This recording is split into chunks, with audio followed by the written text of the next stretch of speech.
Film KKN Desa Penari sukses menarik perhatian masyarakat Indonesia. Film yang sedang ramai diperbincangkan ini dikatakan diambil dari kisah nyata. Film yang berawal dari 3D Twitter yang diunggah oleh sebuah akun bernama Simple Man mampu menarik sutradara ternama Awi Suryadi untuk mengangkatnya menjadi sebuah film. Film yang sempat mengalami 2 kali postpone ini akhirnya tayang pada 30 April 2022 dan telah ditonton oleh 7 juta lebih penonton. Awi sebagai sutradara film KKN Desa Penari mengaku ada beberapa kesulitan dan membutuhkan proses syuting yang cukup lama. Shooting days-nya awalnya direncanakan 25 hari syuting, lalu kita kena hujan, kena badai, akhirnya total jadi 33 hari syuting.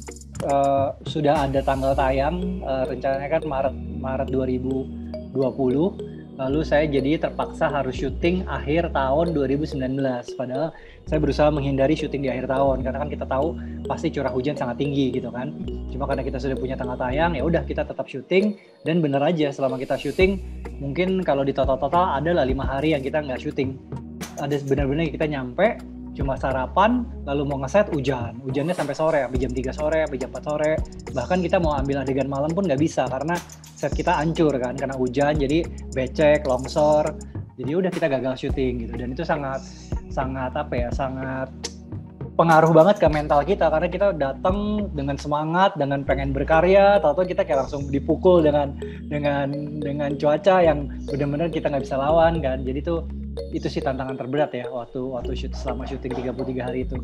Kedua ya pastinya karena kita berhubungan dengan ular, itu juga nggak mudah, sangat-sangat tidak mudah syuting dengan ular. Mungkin kalau binatangnya misalnya cuma anjing, kita juga ada kan adegan dengan anjing, itu masih lebih mudah karena kan memang ada trainernya kan.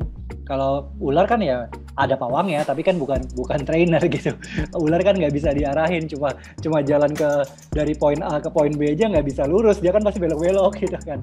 Jadi itu yang sangat-sangat berat juga, meskipun adegannya misalnya kalau di film lihat cuma berapa detik doang, itu kita syutingnya bisa berpuluh-puluh kali take gitu, nggak sangat-sangat susah sih. Seperti yang kita tahu bahwa film KKN Desa Penari ini diadaptasi dari thread Twitter. Lalu, apa yang membuat Awi tertarik untuk menjadikan kisah di thread Twitter diangkat menjadi sebuah film layar lebar?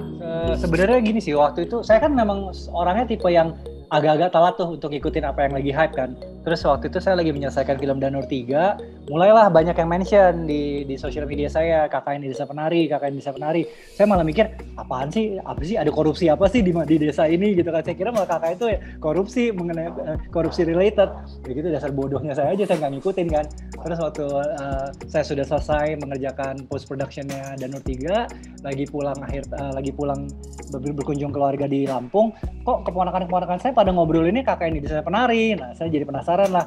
Saya buka threadnya, saya baca akhirnya. Dan saya nggak bisa berhenti baca. Saya benar-benar menyelesaikan thread ini dalam 1 malam gitu. Dan maksudnya untuk ukuran saya yang sudah sangat banyak nonton film horor, baca materi horor, karena saya memang bergerak di genre ini, materinya Simple Man ini baru banget buat saya dan unik banget gitu. Dan saya yang waktu itu aja sudah rada jenuh mengerjakan film horor, jadi semangat lagi untuk harus saya visualisasikan gitu cerita Simple Man ini. Lalu saya hubungi MD, saya bilang ini harus kita dapat ya, saya mau banget lah ini menjadikan ini film.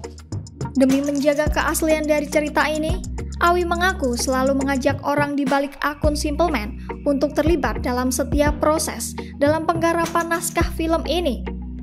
Sesudah kita dapat IP-nya, lalu penulis yang biasa kerja sama dengan saya, Lele, itu langsung mengadaptasi buku dari bukunya.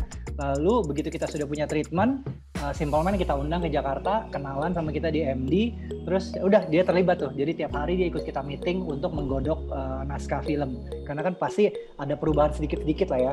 Tapi karena kita mau sesetia mungkin dengan thread-nya, jadi ada Simple Man yang menjaga itu. Karena waktu dari awal saya bertemu dengan Simple Man kan bilang ini cerita kejadian nyata, 80% saya benar-benar menceritakan ulang, 20% saya rubah-rubah, saya karang sendiri untuk menutupi, mengelabui supaya nggak plek-plekan gitu kan. Karena memang dari semua yang terlibat kan sudah tidak mau diekspos lagi sebenarnya. Lalu jadi dia juga dari awal bilang memang saya nggak boleh syuting di di desa aslinya, meskipun saya dikasih tahu desa aslinya di mana. Saya juga langsung menghargai kemauan Simple Man. Jadi saya juga memang apapun yang saya perlukan, saya tanyanya melalui Simple Man. Jadi saya tidak pernah bertemu dengan wujud Widya asli ataupun Nur asli. Begitu juga pemain ya, Tisa Biani dan Adinda Thomas juga tidak pernah bertemu dengan wujud Widya dan Nur asli, meskipun mereka mau banget nih, apalagi sekarang kan. Cuma apapun yang mereka perlu tanya ke saya, ntar saya tanya ke Simple Man. Seperti itu. Dalam kesempatan ini pun, Awi juga menanggapi spekulasi dan keraguan yang beredar di masyarakat tentang treat dan cerita asli film ini. Yang konyol banget sih, bahkan ada yang bilang, ini Simple Man cuma buatan MD doang nih, sebenarnya Simple Man tuh Awi dan Lele. Kata Lele tuh penulis ya, lucu banget gitu, kayak wah kita kayak merasa tersanjung banget, apakah kita sepinter itu, sejenius itu gitu, bisa menciptakan karakter di thread di Twitter yang sebenarnya itu Simple Man adalah gabungan Awi dan Lele. Itu lucu banget sih asli.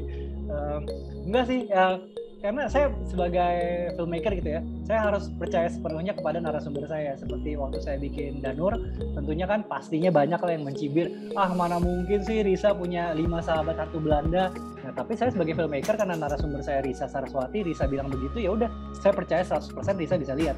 Gak pernah saya ragukan sama sekali gitu. Saya percaya aja gitu apa yang Risa bilang. Juga seperti ini sih, Simple Man bilang ini kisah nyata, ya udah saya percaya sepenuhnya sama Simple Man gitu.